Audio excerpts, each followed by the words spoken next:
নমস্কার, আশা করছি আপনারা সকলে খুব ভালো আছেন। একটা নতুন ভিডিওতে আপনাদের সকলকে স্বাগত।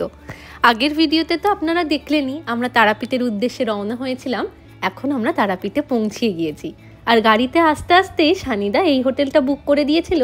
এই রুমটা হচ্ছে একটা ডাবল বেডের রুম, আর এই রুমগুলোর ভাড়া নিচ্ছে 1700 টাকা করে পার নাইট। সবাই ক্লান্ত হয়ে হেলে পড়েছে, মামুনিও শুয়ে পড়েছে, মাসিও হেলে পড়েছে, এদিকে বাবাও শুয়ে পড়েছেন। আমরা সকলে মিলে এখন যাচ্ছি তারাপীঠের মন্দিরে, মা তারার কাছে। সবাই রেডি, সবাই নিচে নেমে গিয়েছে, এখন আমি যাচ্ছি। যে ওখানে বাবা রাজা এন্ট্রি করছে। এই যে এটা হলো মন্দিরের গেট। আমরা সকলেই কম বেশি একটু ক্লান্ত ছিলাম, কিন্তু মাসি বলল সন্ধেবেলার দিকে নাকি পুজো দেওয়ার ভিড়টা কম থাকে, তাই আমরা সকলে আবার স্নান টান করে রেডি হয়ে এখন যাচ্ছি পুজো দিতে। এখানটা তারকেশ্বরের মতন লাগছে না মামনি? পাশের রাস্তাটা এইরকমই গলি গলি, মন্দিরটার আগে আগে, মন্দিরটার মধ্যে ভেতরটাও অনেকটা তারকেশ্বর মন্দিরের মতনই। তীর্থস্থানগুলো এরকম হয়, দুদিকে দোকান, হ্যাঁ, মাঝে একটা সরু রাস্তা। হ্যাঁ, যে দোকানগুলো ঠিক মন্দিরটা শুরু হওয়ার আগে পুজো কেনার দোকানগুলো রয়েছে। হ্যাঁ, তারকেশ্বরের মতনই লাগছে, তোর মনে পড়ে যাচ্ছে না? হ্যাঁ হ্যাঁ, রাস্তাগুলো দেখলে। চলো পুজো দিয়ে আসি। হ্যাঁ চলো। এই যে মন্দিরের চূড়া, কিন্তু আমরা সোজা দিক দিয়ে উঠবো, ওই দিকটা দিয়ে। আমাদের যিনি হোটেল বুক করেছেন তিনি এখন নিয়ে যাচ্ছেন ওই পুজো সামগ্রী কেনার দোকানগুলোতে।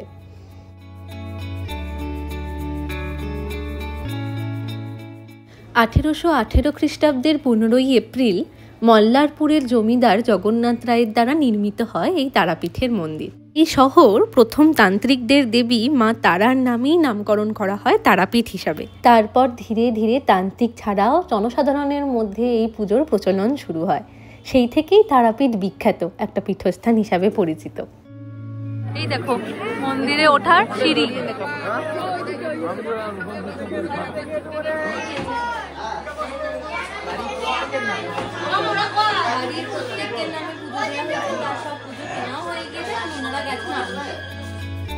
এই যে দেখতে দেখতে আমাদের পুজোর ডালাও চলে এসেছে। চলো যাই মন্দিরে, চলো। কিন্তু পৌষ মাস চলছে, তাই তারাপীঠেই বলুন কিংবা দক্ষিণেশ্বরে সব জায়গাতেই মা তারার পুজো দেওয়ার জন্য ভিড়টা থাকবে। তাও আমরা সন্ধেবেলা এসেছি বলে হয়তো ভিড়টা একটু কম, কাল সকালে হলে হয়তো পুজোই দিতে পারতাম না ভিড়ের মধ্যে। যা বলে না, ঠাকুর যা করে ভালোর জন্যই করেন। আমি এটাকে নিয়ে দ্বিতীয়বার আসছি তারাপীঠে, আর ও আর মামনির জন্য এটা প্রথমবার ছিল। যাক, ওরাও ভালোই ভালোই দর্শন করে নিতে পারবে, কিন্তু ভিতরে এখন আর ক্যামেরা অ্যালাউ নেই, তাই জন্য আপনাদেরকে ভিতরে তো নিয়ে যেতে পারবো না। কিন্তু পুজো দিয়ে বেরিয়ে আসবার পর একবার লাট বাংলার থেকে আপনাদেরকে ঠাকুরটা দেখিয়ে নেব।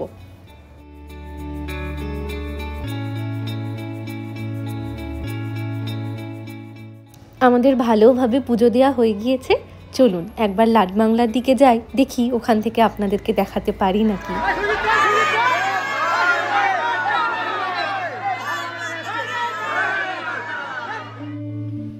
সকলেরই হাতে আর 5 মিনিট সময় বাকি রয়েছে, কারণ এরপর মন্দির বন্ধ হয়ে যাবে। তাই আমাদের মতন আরও অনেকেই দাঁড়িয়ে রয়েছেন আজকের দিনের জন্য শেষবারের মতো একবার মা তারাকে দর্শন করে যাবেন।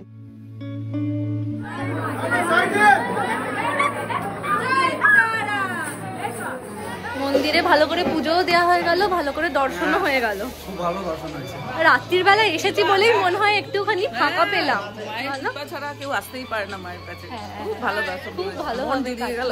হ্যাঁ, আজকে সারা দিনটাই খুব ভালো, সারাদিন খুব ভালো হয়েছে। মা নিয়ে এসে আবার পুজোটাও করিয়ে নিই। হ্যাঁ, মা না টানলে মা তার কাছে কেউ আসতে পারে না। সেটাই। বাহ, খুব মনটা ভরে গেল, খুব শান্তি পেলাম।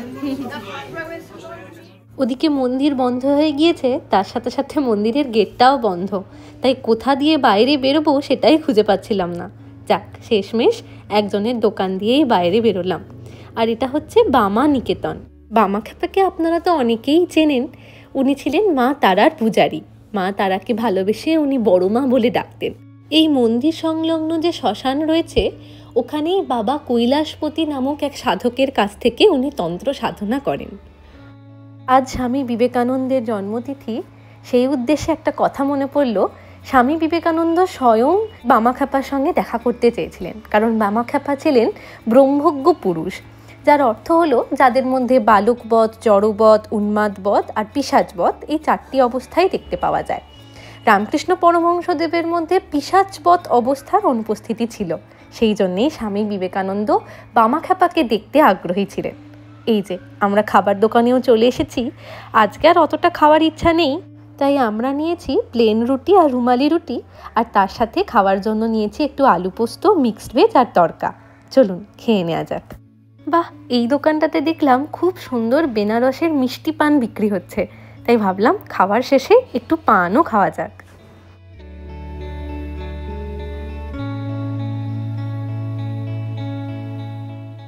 এখন সকাল 7টা মতন বাজছে। আজকেই আমাদের বাড়ি ফেরার পালা, তাই যাওয়ার আগে ভাবলাম একবার মন্দিরটার থেকে দর্শন করে আসি। আর মন্দিরের রাস্তাটা যেতে যেতে এখানটাতে খুব ভিড় দেখে এসে দেখছি এটা হচ্ছে বামাখ্যাপার সমাধি ক্ষেত্র। ভালোই হলো, আমরা তো আগে জানতাম না, কিন্তু ভিড় দেখে আসবার পর আমাদেরও একটু দর্শন হয়ে গেল।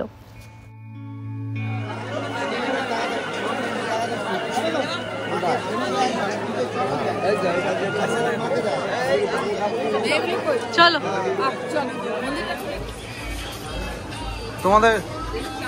তোমাদের কাকাতুয়াকে একবার দেখাও। কাল এই তো ঘন্টা বাজাচ্ছ।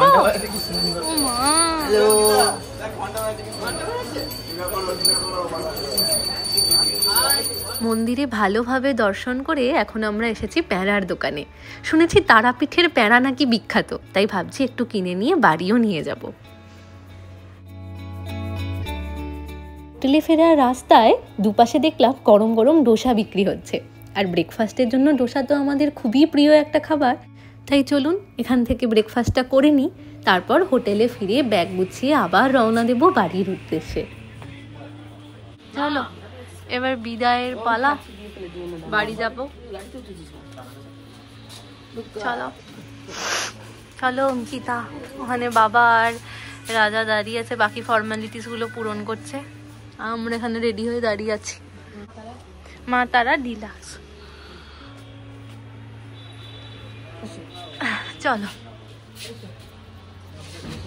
একটা ব্যাগ দেবে আমায়?